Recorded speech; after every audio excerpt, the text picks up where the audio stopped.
You were done. No, we're not done. Okay, so we have 10 more minutes. I have a few more points to read. I wrote this one last year called America Tonight.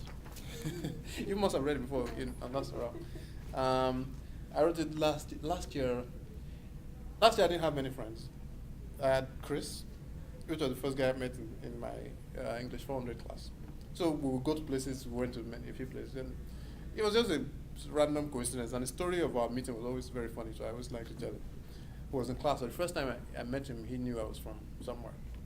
So he came and said, "Hey, yeah, my name is Chris, looking goofy and all that."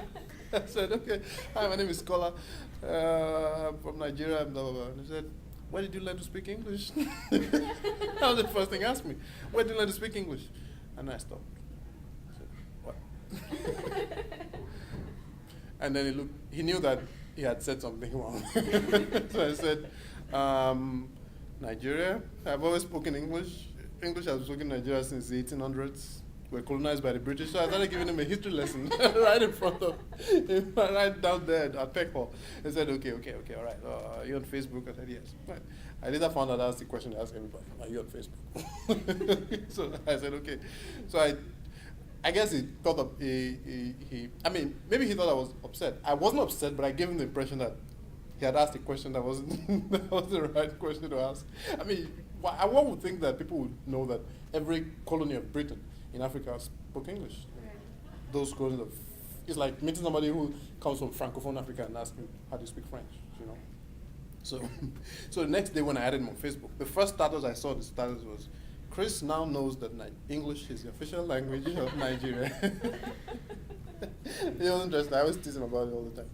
So it's a very interesting story. Anyway, so we've been friends since then. So this is one of the. So I had very few friends. I had met. So Chris lived in St. Louis then. I live here. So I had all the time to myself. Go out. I had one friend then who was professor's daughter in town. So sometimes I'll go and see her, and then I'll come back. So one day I was just coming back. It was in the fall, and everything looked so gloomy yet beautiful. So I said, let me write something. It's titled America Tonight.